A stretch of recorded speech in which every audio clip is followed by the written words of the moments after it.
It's been said that if you don't know where you're going, any road will lead you there. Sadly, this road to nowhere is being traveled by too many businesses in their approach to strategy and business planning. Marcia Steele is a specialist in helping businesses to correct their course. Born in Jamaica, Marcia Steele has counseled some of the world's most admired companies and is a top growth strategy and management consultant. Listen as Marcia Steele explains how to use strategic thinking to improve strategic planning. Today we're going to talk about strategic thinking. Many of us have heard about strategic planning. Many of us have been involved with strategic planning. But how many of us do strategic thinking? When I have an opportunity to interview and speak with presidents and CEOs, project managers, chairmen, I ask them, what do you wish your leadership team paid more attention to? What do you wish they did more of? Many times the answer is, I wish they would think strategically. So today we're going to talk about strategic thinking. We're going to talk about 3 specific things. One, we're going to talk about strategic posture. What does that mean? Then we're going to look at how do we increase our return on investment? How do we focus so that we get the greatest leverage or the greatest return for what we do? And the third thing is a jewel. Many people don't know what makes something strategic. After today, when you meet with someone or they come to you and say, this is a strategy we're going to use, ask them, what makes it strategic? And if they can't answer, you can help them. Strategic planning isn't planning for the future. Rather, it is thinking about the future of our present decisions. So let's talk about how we're going to frame our future decisions so that we can plan to get greater results. Okay? Now here's why this is important. The game has changed, so the way we play the game has to change. See, many companies, they were caught either between the status quo or a crisis. Oh, this is a problem, so let me do this, and they run and do this. Wow, got that done. So then they go back into normalcy, complacency mode. Next crisis, so they do this little dance, okay? We don't want the dance. The process many companies have gone through to stop this dance. And see if you can identify with this. First, they said we must reorganize. Been there? Yes. Let's re-engineer. Did that. Then they realign. Now they say we've got to realize we need to do something else. We need to think differently. So it's not about re-engineering, reorganizing, realigning. All those things are not enough if we don't learn to think strategically. One of my favorite quotes is from Schopenhauer. He said, thus, the task is not so much to see what no one else has seen, but rather to think what no one else has thought about that which everyone sees. Everybody sees the same thing. But how can we think what they have not thought? Because that enables you to position your company, your organization, and yourself. Because many people say, how can I elevate myself within my organization? How can I increase my value to the organization? If you increase your thinking, you ask questions they can answer. They now understand your value to the organization. Are you with me? Let's talk about the key parts of strategic posturing, which form the framework for strategic thinking. One of the great things about strategy is we don't know if our strategy was successful till hindsight. We don't know that our strategy for this game, for this product, for this new launch was successful until after the fact. That's why when we study strategy, we always go to the furthest part of history. We go to the Orient. So here are the symbols that the Orient uses when they talk about strategic posturing. The first would be, and you can think of it as a triangle with a point or fire. We want to blaze a trail with this product to the new market. We want to lay the track. You're just on the cutting edge of what's happening. That's one posture. So they think of fire as blazing a trail. The second, they think of the earth or the mountains. Because after the storm, the mountains will still be here. So if you're going through a turbulent time and your company wants to establish a strategic posture that says we're going to weather the storm, they might want to take a position of the mountains. And we call that one stillness. Now, the third element that the Orient uses is wind or water, because that is flexibility. If you notice, water always finds a way to get around the obstacles, right?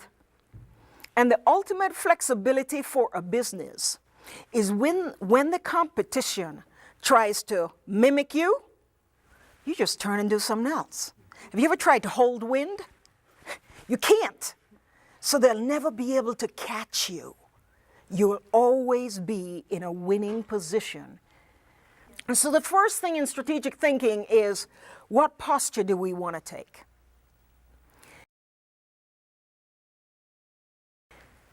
Oh, the next thing is so important. Because many things are competing for our time, our resources, and we know that not every goal is equal.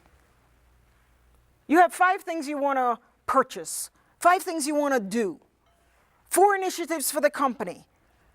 Where do you put your resources? Which one has the greatest opportunity to give you that return on investment?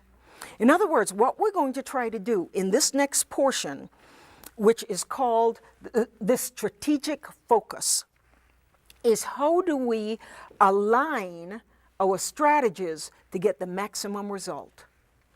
Think of potentially lining up, whether it is dominoes, cards, bricks, where you can hit one and it ripples through everything else. So for the same amount of effort, instead of hitting 4 different targets, dividing yourself 4 different ways, you hit one and you get maximum result from that one strategic decision. The key thing to maximizing return on investment is to establish a relationship between goals. An interesting thing can happen after you go through this exercise. Because in this exercise, we want to establish a relationship between every goal. So you will have arrows and lines going between 1 and 2, 1 and 3, 1 and 4. And you want to ask yourself, what is the driver in that relationship? What's the driver between 2 and 3? Does 2 cause 3 to happen? Or 3 causes 2 to happen? Now, some of you might say, well, none really has an effect on each other. It's neutral. I want to encourage you not to draw dual arrows because that negates each other. What has more of an impact on the other? Does this impact it or does that impact it?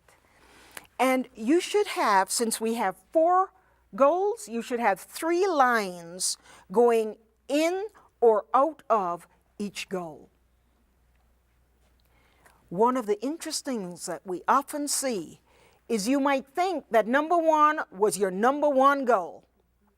And when we're finished drawing the arrows and their relationship with the arrowhead, we now find that number 3 was really the most important.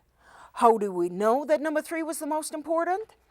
It had 3 arrows going out The goal that has the greatest number of arrows going out is the driving goal, the one that has an impact on everything else. The goal that has the most arrows coming in is the recipient, and we certainly wouldn't want to put all our resources there. Look at the initiative, the goal that has the maximum drivers.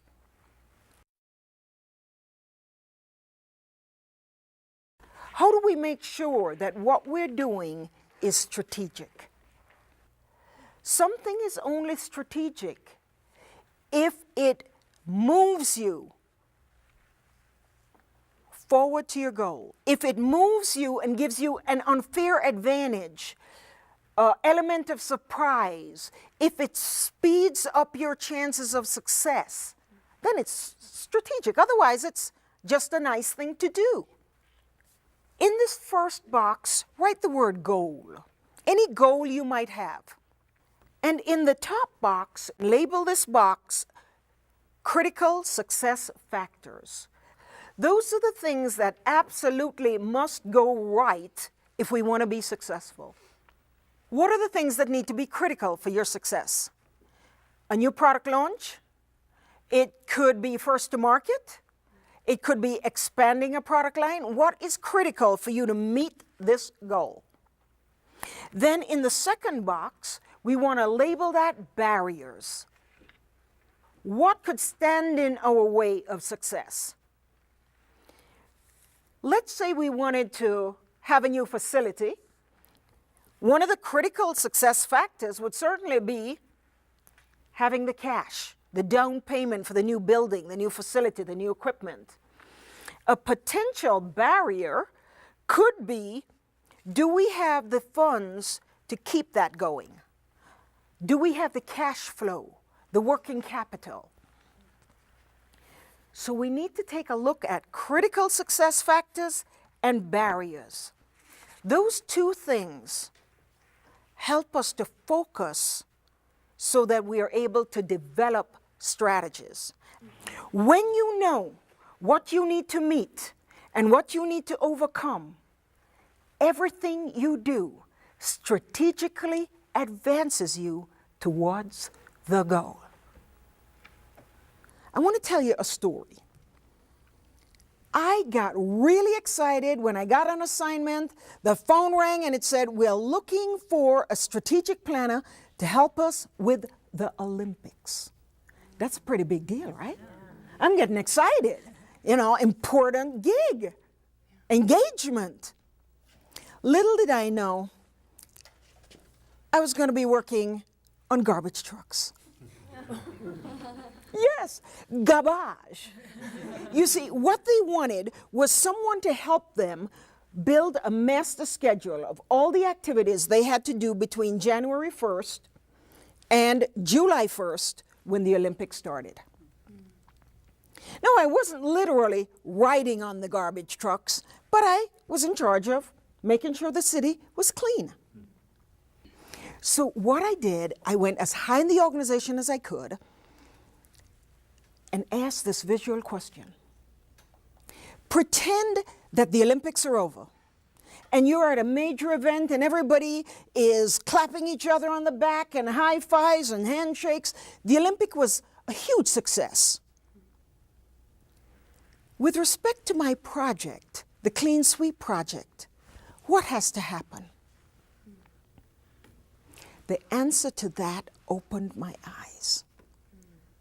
The gentleman said that we attract more international business to the city.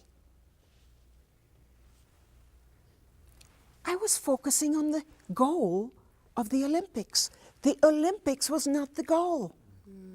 The Olympics was the strategy to get to the goal. Now I ask you, in the projects that you're working on at work right now, are you focusing on what they've asked you to do? Or are you going beyond what they've asked you to do? One of my favorite quotes is from the book, The Road to CEO. Today's knowledge workers have a much greater shot at success if they can think strategically motivate people, and look and act as leaders.